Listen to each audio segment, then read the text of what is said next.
Kristen here, and I'm back with more of your 10 steps. Will you sit down? Seriously.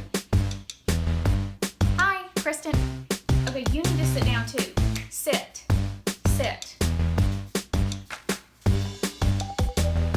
Everybody sit down. We good? Hi, Kristen here.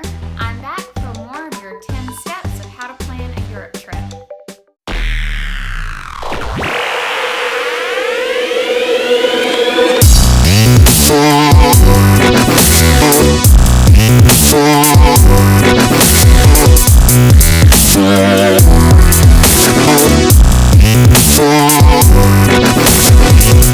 I'm so glad that you came back. We've already covered steps 1 and 2, so if you missed that video, make sure to go back and watch it first. So now we're moving on to steps 3, 4, and 5, all in this video. Step 3, you need to research. It's time to buckle down and figure out exactly what you want to see, the museums, the restaurants, the monuments, everything that you want to see wherever you're going. Your best resources for this kind of research? Guidebooks. I really like the Lonely Planet pocket guides. There's a lot of other good guidebooks out there, but as far as bang for your buck, these are fantastic because you can take them with you. Big guidebooks can be very hard to lug around in a city, and looking like a tourist can make you a target for pickpockets. Just saying. We'll have some safety tips later on in this series. These Lonely Planet guidebooks are a great size. They fit in your pocketbook, they fit in your pocket, and they come with these handy dandy little maps in the back that are absolutely fantastic maps. In addition to guidebooks, there's some other really good books out there, so think outside of the box. If there's a historical event that you're really interested in, do a search for that event. You may come up with something like this. This is a guide for the D-Day beaches and the Battle of Normandy, specific to our drive through the coast of Normandy.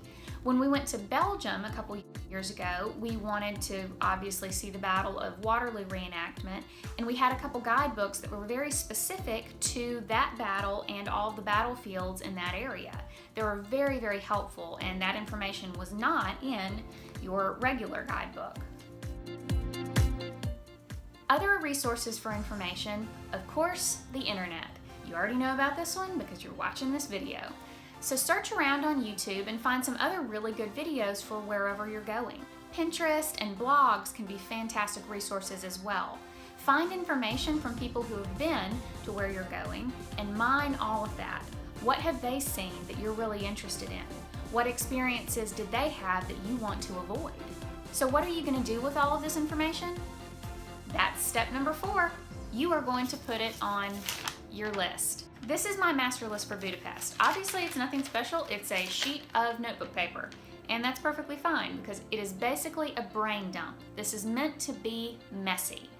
As you research, you're going to jot down everything that possibly interests you in no particular order, no particular organization. We'll add that later. Whoever's going with you, make sure they make a master list as well because their master list may be different from yours. You can also split up the task. For example, I gave my husband the task of making our master list for Normandy. He happened to do his on the back of a torn piece of an envelope. So once you've covered your sheet of paper, you've made your master list, you've got all of this jotted down, it makes absolutely no sense. What are you going to do with it? You're going to make sense of it. You're going to sort it. That's step number 5. Sort, prioritize, categorize your list. There's really no special way to do this. Simply put a star or a mark or a circle or highlight, whatever you want, by the things that, number 1, you absolutely have to see. So designate what you have to see, or otherwise the trip might as well not even happen. Then you're going to have your second category. The things that you'd like to see, you really want to see, but if you don't see them, if something happens, if you don't have time, if you find something else, it's not the end of the world. And then everything else that is left on your list is category number 3. The things that are interesting, but it's not that big of a deal if you see them or not. Those are the things that you can use to fill in if you have time left over here or there. Here's a pro relationship tip.